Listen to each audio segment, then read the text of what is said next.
Opera GX. Let's see if this bit gets approved. Are you boring and uninteresting? Do you use...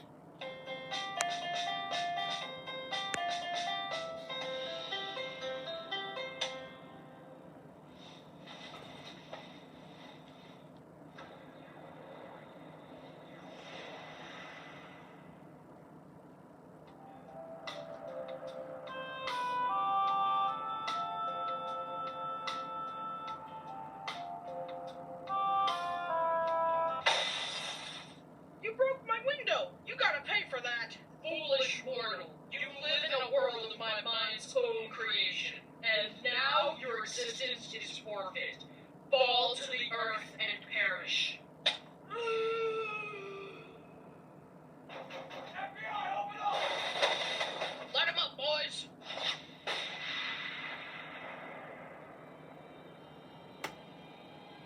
He's still alive!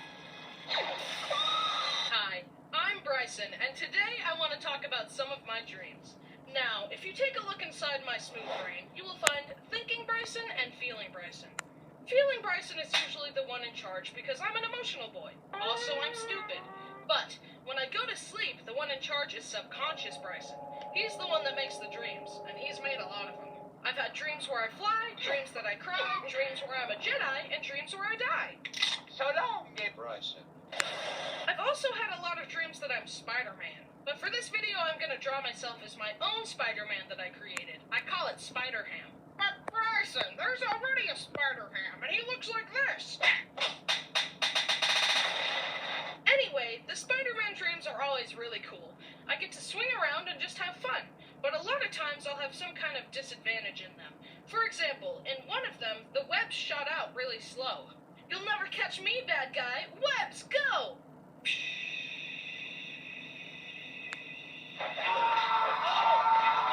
Another time, if I swung too hard, I would get unstuck and I would fall.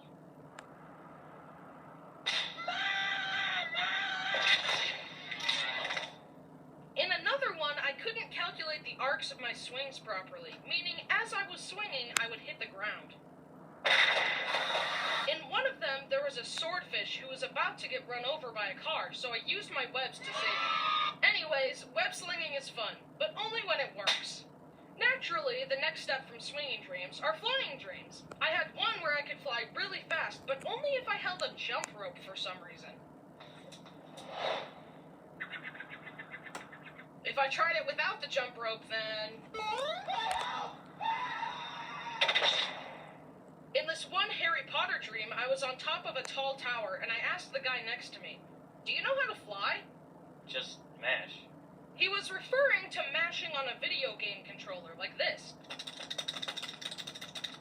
But I didn't have a controller, so I jumped, and I mashed, and I could fly.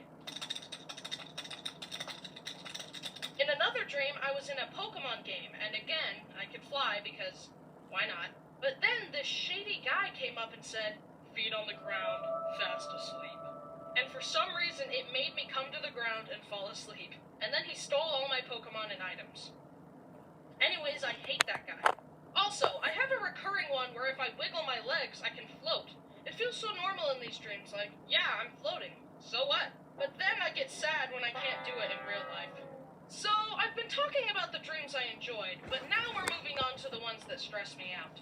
These dreams are really frustrating to me because the reason I go to sleep is for some peace and quiet, not to be stressed out by fake scenarios. It sucks because I wake up all anxious and sweaty only to realize that it was fake and my brain gave me an anxiety attack for no reason. So, in this one, me and a bunch of people were traveling through a canyon, and we encountered this crazy guy. He gave me really bad vibes, but everyone was just like, walk past him, it's probably fine.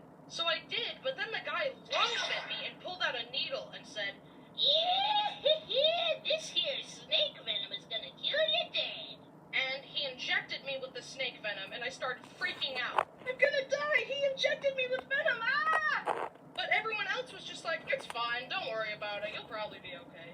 And I woke up out of fear. I had one where my whole family hated me, and I woke up all stressed and sad, so I texted them and told them about the dream, and asked if they hated me. But nah, it was just a dream, they still love me.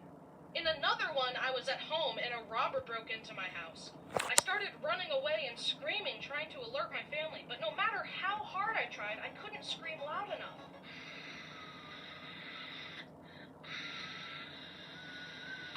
And I could only run super slow, and the bad guy was catching up to me.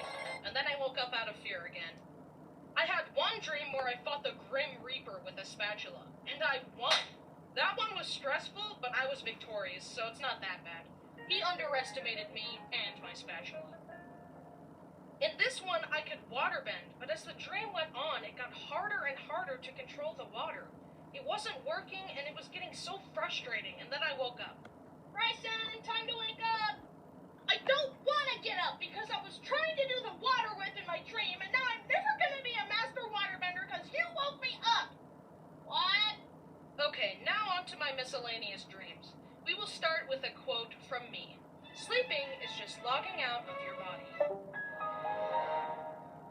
In this one, I fell off a cliff and landed on my arm, and I woke up laying on the same arm that I landed on, so that was spooky. And thus, the line between dreams and reality becomes blurred. Sorry, I'll stop making awesome quotes. In another dream, I went to the backyard of my parents' house. In real life, we have a chicken coop back there with 5 chickens.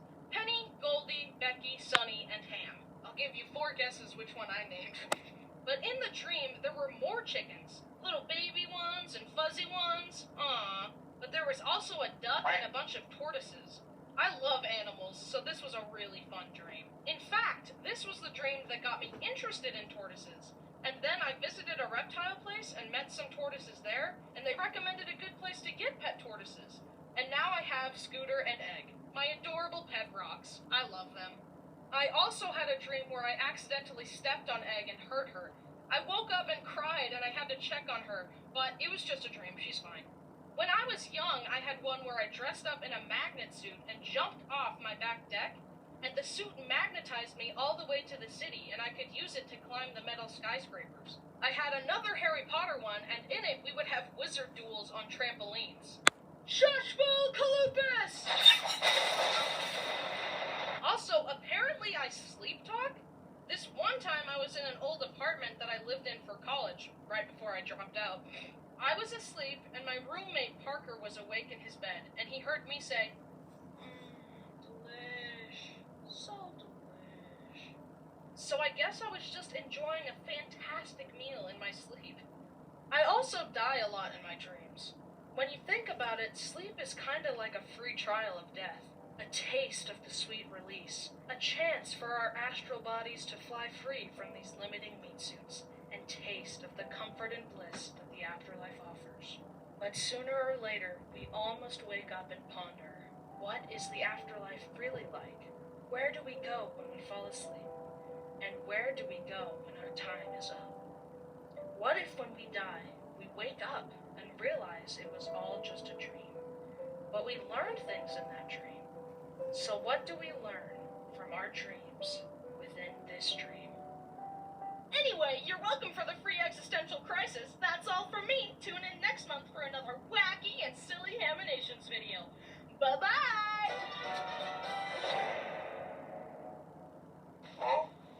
It was all just a dream.